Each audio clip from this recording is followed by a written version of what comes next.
Friends, बेटा हम class 10 का lesson number 1 letter to God कर रहे हैं, जो कि एक मैक्सिकन राइटर ने लिखा है। बहुत ही अच्छा लेसन है। ठीक है, इस लेसन में विश्वास के बारे में बात की गई है कि अगर किसी को विश्वास हो तो वो इंसान पहाड़ भी हिला सकता है। इस लेसन में लेंचो नाम का किसान था, जिसकी सारी की सारी फसल ओलों की वजह से बर्बाद हो चुकी थी, लेकिन फिर भी उसको कहीं ना कहीं ये उम्मीद थी कि जो भगवान है, गॉड है, वो उसकी सहायता ज़रूर करेंगे। ठीक है, फिर वो लेंचो क्या करता है, वो भगवान को एक पत्र लिख देता है और उस लेटर में भगवान से 100 पैसेस की मांग करता है। 100 पैसेस बेटा ये मैक्सिको की करेंसी है। अब देखो भगवान उस इंसान की मदद करते हैं या नहीं, ये हम इस लेसन में देखते हैं। ठीक है, घाटी में जो नीचे वाली पहाड़ी थी, उसके शिखर पर सिर्फ एक मकान था इस लेंचो किसान का। इस मकान से नदी भी दिखाई देती थी और कॉर्न की जो फसल हुई थी वो भी। ठीक है, फसल बहुत ही अच्छी पैदा हुई थी। अब बस इस फसल को बारिश की ज़रूरत थी। अब जो ये किसान था, ये आसमान को ही देखे जा रहा था। आज ज़रूर बारिश आएगी, लेंचो ने अपनी वाइफ से कहा। उसकी वाइफ रात का खाना तैयार कर रही थी, तो खाना तैयार करते करते वो बोलती हैं कि हाँ, ये तो भगवान को ही पता है, उन्हीं की मर्ज़ी है। अब लेंचो के जो बड़े लड़के थे वो खेतों में काम कर रहे थे और छोटे वाले घर के पास ही खेल रहे थे। तभी उसकी वाइफ ने बच्चों को आवाज़ लगाते हुए कहा कि खाना बन चुका है तो डिनर कर लो। डिनर करते समय जो लेंचो किसान था, उसने भविष्यवाणी करते हुए कहा, आज बहुत तेज़ बारिश आएगी क्योंकि बादल बहुत ही घने हैं। उन्हें देखकर यही लगता है, और हवा भी अच्छी चल रही है। डिनर के बाद लेंचो घर से बाहर चले जाते हैं बारिश को बॉडी पर महसूस करने के लिए। अब जब लेंचो बाहर से घर आते हैं तो वो बताते हैं, खाली बारिश नहीं हो रही बल्कि ऐसा लग रहा है जैसे आसमान से सिक्के गिर रहे हों। लेंचो ऐसा क्यों कहता है? क्योंकि जो बूंदें थी वो सिक्कों के आकार में बड़ी बड़ी थी। ठीक है, आगे देखो। अब फिर थोड़ी देर बाद क्या होता है कि बारिश बहुत तेज़ आ जाती है। ठीक है, और बारिश के साथ ओले भी गिरने लग जाते हैं। ये ओले चांदी के सिक्कों के जैसे लग रहे थे। अब जो उनके लड़के थे वो एकदम बारिश की तरफ भागते हैं और ओलों को इकट्ठा करना शुरू कर देते हैं, जैसे आपने भी कभी तो किया होगा इन रियलिटी भी। तो ऐसे ही वो छोटे छोटे बच्चे थे, वो ओलों को इकट्ठा करना शुरू कर देते हैं। ठीक है, अब जो ओलों की बरसात थी ये 1 घंटा लगातार होती रहती है। ठीक है, और इन ओलों की वजह से 1 घंटा लगातार ओले गिरने की वजह से जो मकान, खेत, पहाड़ी, सड़कें थी, वो वहाँ सब ओले ही ओले दिखाई दे रही थी। और ओलों की वजह से जो किसान था, उसके सारे के सारे कॉर्न्स यानी भुट्टों की जो खेती थी वो तबाह हो चुकी थी और एक भी फूल खेत में दिखाई नहीं दे रहा था। अब ये जो किसान था, इसको दिखाई दे रहा था कि इसका सारा की सारी मेहनत पर पानी फिर चुका है।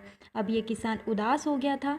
ठीक है, और उसने अपने लड़कों को कहा, अगर फसल में कीड़े लग जाएं तो फिर भी इतना नुकसान नहीं होता जितना कि अब हो चुका है। ठीक है, ओलों ने सब नष्ट कर दिया है।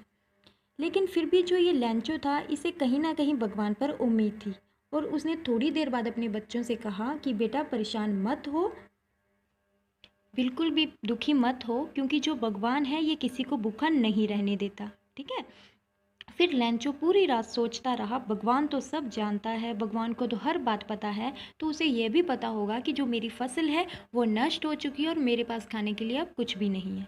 ठीक है, लेंचो के बारे में आपको बता दूं कि लेंचो बैल जैसे मतलब बहुत ही एक मेहनत करने वाला इंसान था, जो अपने खेतों में हर रोज़ मेहनत करता था, दिन रात मेहनत करता था, लेकिन फिर भी वो लिखना पढ़ना जानता था। ठीक है, अब क्या था, आने वाले संडे को उसने लेटर लिखना शुरू कर दिया भगवान को, और उस लेटर को वो खुद टाउन जाकर मेल बॉक्स में डाल कर आया।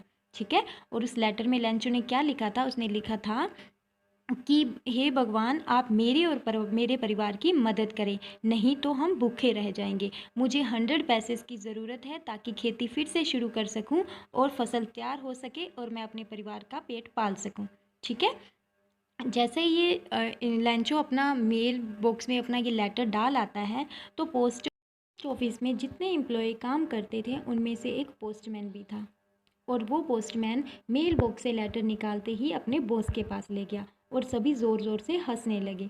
लेकिन जो पोस्ट मास्टर था वो हंसते हंसते सीरियस हो गया उसने लेटर को डेस्कटॉप पे रखा और कहा कि क्या इस इंसान का विश्वास है, तो क्यों ना इसका आंसर दिया जाए। जब उसने लेटर ओपन किया तो उसने देखा इसे आंसर की ज़रूरत नहीं है, इसे तो पैसों की ज़रूरत है। ठीक है, मतलब इसने तो अपनी ज़रूरत को पूरा करने की मांग की है इस लेटर में। फिर उसने अपने सभी एम्प्लॉयज़ से पैसों की मांग की, खुद भी सैलरी का हिस्सा दिया और उसके कुछ दोस्तों ने भी पैसे दिए। उन्होंने आधी से ज़्यादा पैसे बेच दिए, पूरे तो वो नहीं कर पाए। ठीक है, और एक लेटर भी रख दिया और उस लेटर पर एक सिग्नेचर करके भेज दिए। ठीक है, फिर अगली सुबह लेंचो आया और पूछा कोई लेटर आया है, तो पोस्टमैन ने खुद वो लेटर लेंचो को दे दिया। लेंचो ने पैसे को देखकर कोई चौंकने वाला रिएक्शन नहीं दिया था, क्योंकि लेंचो को विश्वास था कि भगवान उसे पैसे ज़रूर भेजेंगे। हाँ, वो उस पैसों को देखकर काउंट कर कर गुस्सा ज़रूर हुआ और उसने सोचा कि भगवान तो कभी गलती नहीं करते और वो कम भी पैसे क्यों भेजेंगे, उनके पास तो बहुत पैसा है। फिर उसने क्या किया, विंडो पर जाकर, पोस्ट ऑफिस की विंडो पर जाकर पेपर पेन लिया और पब्लिक राइटिंग टेबल पर जाकर लिखना शुरू कर दिया और फिर विंडो पे जाकर स्टैंप लगाकर मेल बॉक्स में वो लेटर डाल दिया। फिर पोस्टमैन दौड़ कर आया और उसने लेटर निकाला और देखा तो लेंचो ने लिखा, गॉड, हे भगवान, मैंने आपसे 100 पैसे मांगे थे, आपके 70 ही पहुँचे, जितने बचे हैं वो भी भेज दें, मुझे उनकी बहुत ज़रूरत है, लेकिन इस बार मुझे मेल के थ्रू मत भिजवाना, क्योंकि पोस्ट ऑफिस के जो एम्प्लॉयज़ हैं वो बड़े ही बदमाश हैं, ठग हैं। तो लेंचो ने पोस्ट ऑफिस के एम्प्लॉयज़ को क्रू क्यों कहा, उसने इसलिए कहा कि जो पैसे थे भगवान ने तो उसे विश्वास था कि पूरे बेचे होंगे, लेकिन उन पूरे पैसों में से आधे पोस्ट ऑफिस वालों ने रख लिए, इसलिए उन्होंने एम्प्लॉयज़ को क्रूक कहा। ठीक है, तो यहाँ हमारा जो चैप्टर है वो कंप्लीट हो जाता है। Thank you.